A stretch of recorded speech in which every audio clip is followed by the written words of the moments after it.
O ocorrido naquele local em fevereiro de 1959 permanece um mistério, provavelmente um dos maiores de toda a história. Teorias para explicar o que aconteceu com aqueles 9 jovens não faltam. Nenhuma é absoluta e convincente. Não para Howard. Foi assim que aconteceu, finaliza um senhor sentado na poltrona próxima à lareira. Militares, não diga bobagem. Não era um experimento, você sabe muito bem disso. Isso foi obra dos espíritos da montanha, rebate outro residente do vilarejo. Parem de brincadeira. É inaceitável vocês ignorarem os fatos. As pegadas, as marcas nos corpos.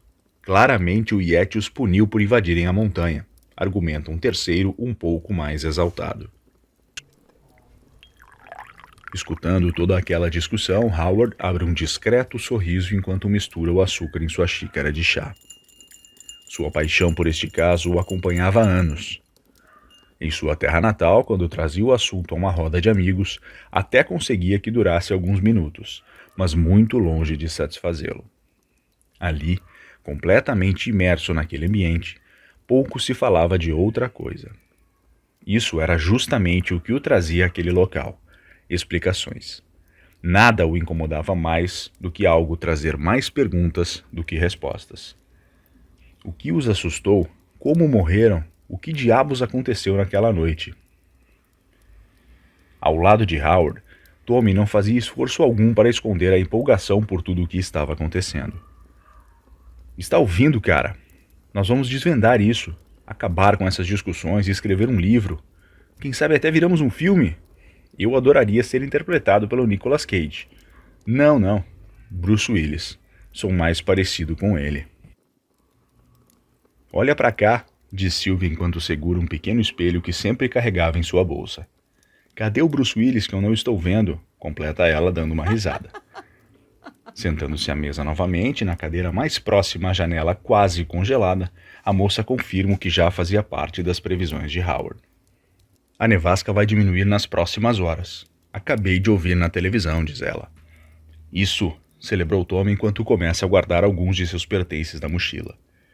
Mais contido, como de costume, Howard não demonstrou reação. Seguia focado na mensagem que enviava a sua esposa.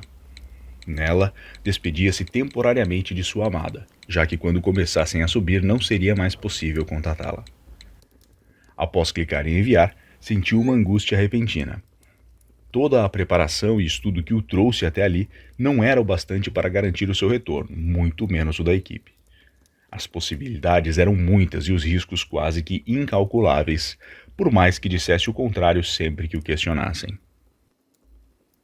Além de toda a preparação física, técnica e psicológica necessária, havia ainda as exigências impostas pela reserva local em saber tudo, absolutamente tudo, sobre a expedição.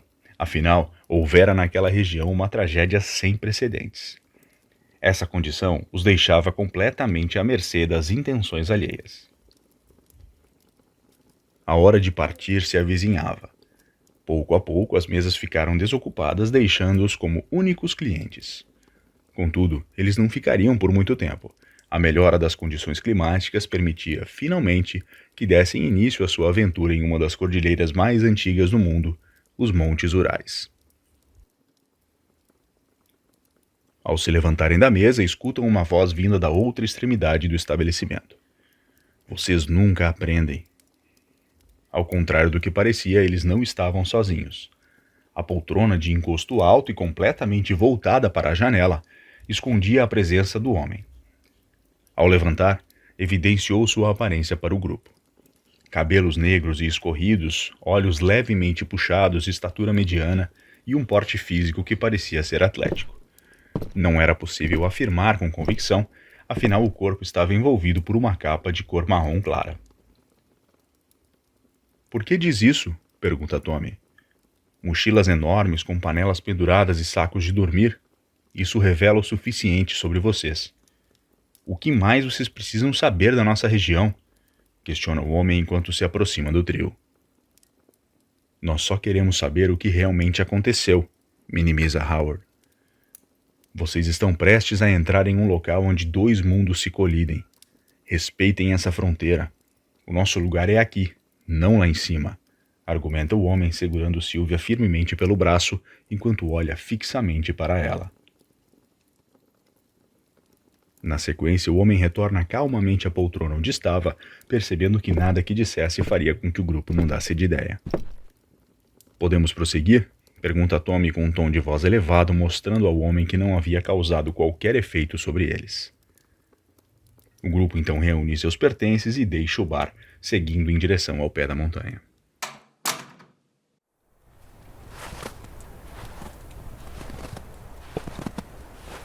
Aqui está, diz Howard, estendendo o braço esquerdo e apontando para aquela gigantesca formação rochosa coberta de neve. O visual era maravilhoso. Chegava a ser tão branco que refletia o brilho do sol, tornando quase que impossível manter o olhar por mais de 5 segundos. Vou pegar a câmera, diz Sylvia. A filmagem começa voltada para frente, para o cume do monte.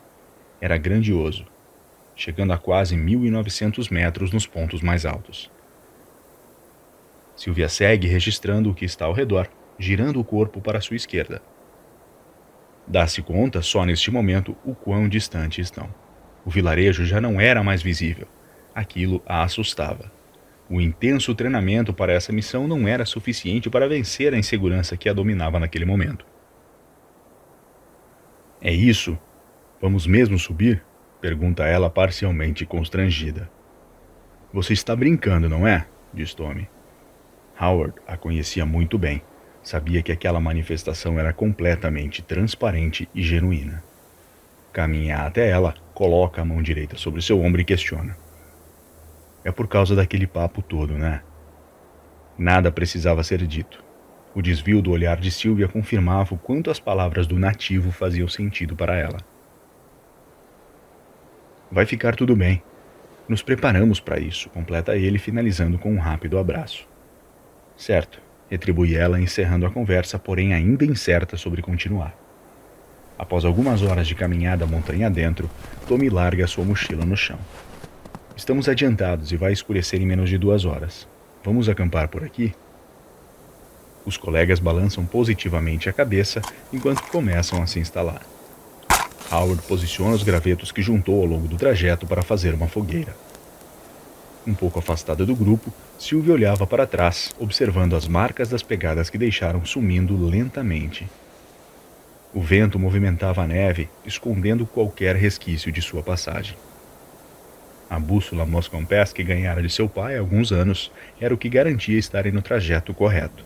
Afinal, a direção dos ventos mudava repentina e drasticamente, podendo facilmente desnortear um visitante desavisado.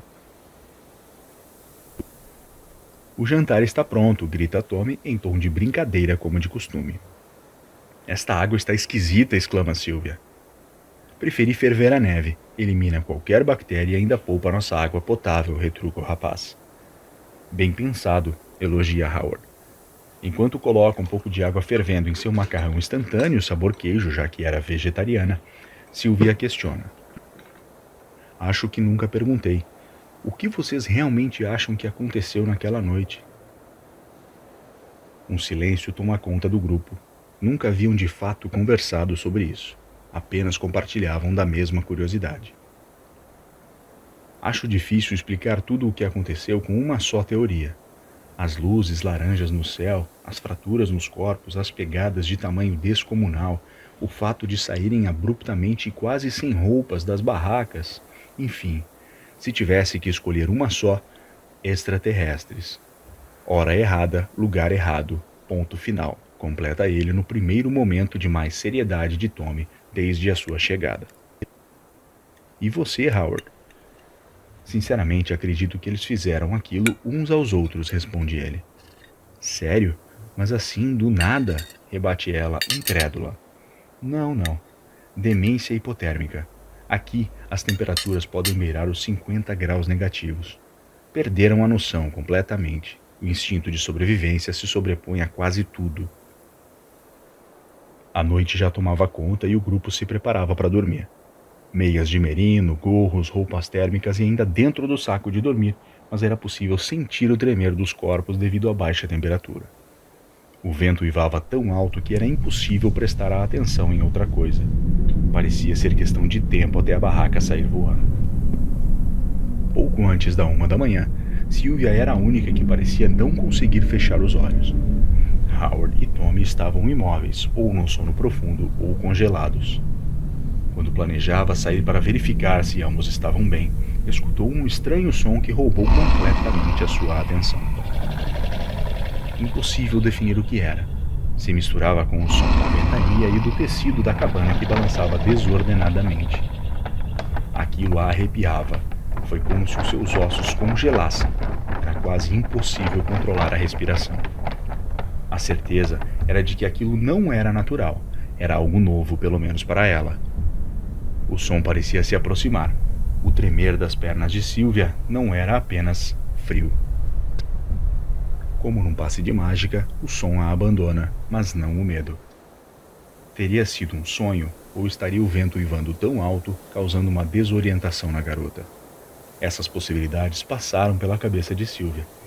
Acordá-los não parecia justo, nem necessário àquela altura. Afinal, ela não saberia o que dizer a eles. Tendo o raiar do sol como despertador, o grupo começa a levantar. Seguimos, galera? Pergunta Howard, ansioso pelo próximo trecho do trajeto. Bora! Grita Tommy, igualmente empolgado. Sylvia permanece sentada, abraçando seus joelhos enquanto apoiava o queixo sobre eles. O piscar de seus olhos era lento. Após permanecer nesta posição por alguns instantes, ela levanta de forma abrupta e decidida. Eu vou voltar. O quê? Pergunta Tommy, acompanhando o olhar fixo e de reprovação de Howard. Eu vou voltar, e vocês deveriam voltar comigo. Não tenho certeza do que eu vi, apenas do que passei. Aqui não é seguro. A intuição de Sylvia nunca pregou nenhuma peça. Era como a voz de seus anjos de guarda sussurrando segredos de sobrevivência. Por isso, e pela péssima noite, ela estava segura de que o melhor a se fazer àquela altura era voltar. Não podemos, Sylvia. Eu a conheço, sei que não vou te fazer mudar de ideia, mas são anos de dedicação e expectativa para chegar a esse momento. Não posso voltar estando tão perto. Simplesmente não posso, responde Howard, colocando a alça da mochila no braço esquerdo. A significância daquele momento para Howard, e em menor escala para Tommy, era acima da média. Sylvia sabia disso. A incerteza sobre o que de fato acontecera na noite anterior e o seu pressentimento sobre tudo aquilo não eram suficientes para encorajá-la a impedi-los de forma mais enfática. Eu entendo, diz ela com a voz embargada. Então é aqui que nos separamos, completa enquanto abre os braços indicando que os daria um abraço. O primeiro foi Tommy. Ele mal acreditava, permitiu o gesto apenas a fim de agilizar a retomada da aventura. Retribuiu com apenas um dos braços, enquanto, com o outro, segurava sua bolsa. Pouco durou, cerca de 3 ou 5 segundos. Na vez de Howard, agora sim a atitude parecia sincera e recíproca. Os espessos tecidos dos quais eram feitas as vestes dos exploradores pouco atrapalhavam, tamanha era a força empregada pelos dois colegas. Cuide-se, por favor, sussurra Sylvia, engasgando um pouco a voz e com os olhos marejados. Ok, né? Vamos lá que o tempo está passando, exclama Tommy, enquanto bate palmas ironicamente. Neste momento, pela primeira vez desde que começaram, as pegadas na neve marcavam trilhas opostas. Sylvia rumava em direção ao vilarejo do qual saíram no dia anterior, enquanto Tommy e Howard seguiam firmes em busca das respostas que motivavam tudo aquilo. Após algumas horas, os dois exploradores trocam as primeiras palavras desde o momento em que deixaram o acampamento. Nós não vamos dividir os louros com ela, não é? Depois conversamos sobre isso, Tommy. Não é o momento. Vamos continuar concentrados no nosso objetivo, responde Howard com certa irritação, incomodado com a preocupação fútil, no seu entender, do amigo. Não acho justo, sabe? Ela desistiu, abandonou... Chega disso, interrompe Howard. Já entendi o seu ponto de vista e avisei que vamos conversar sobre isso depois.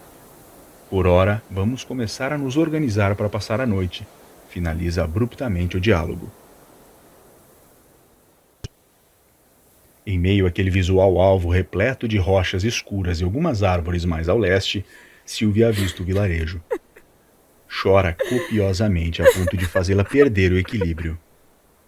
Aproxima-se de algumas das pedras, escorando-se na maior delas, enquanto apoia as mãos no joelho, refletindo sobre a avalanche de emoções e sensações que tomaram conta das últimas horas. A apreensão começava a sumir pouco a pouco, como suas lágrimas em contato com a neve. Ela olha para trás, não cogitando voltar, mas com esperança, mesmo que remota, de ver seus colegas desistindo daquilo e caminhando em sua direção. Nada além do vento cortante e congelante vinha na direção da jovem exploradora. Restava ela agora aguardar e torcer para que seu grupo retornasse a salvo. A barraca balançava. O barulho não era tão alto, mas contínuo.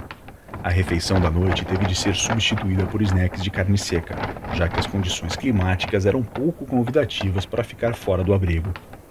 O saco de dormir de Howard o protegia até a altura do peito naquele momento.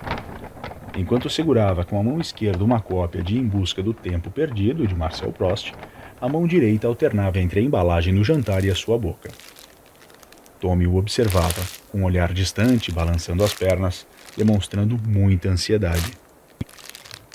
"Quanto acha que conseguiremos ganhar com essa experiência toda?" pergunta Tommy. "Lá vem você", retruca Howard sem tirar os olhos do livro. "Eu quero mesmo é tirar uma boa grana nisso. Pode me julgar. Inclusive, agradeço a Sylvia por ter desistido. Menos uma para dividir.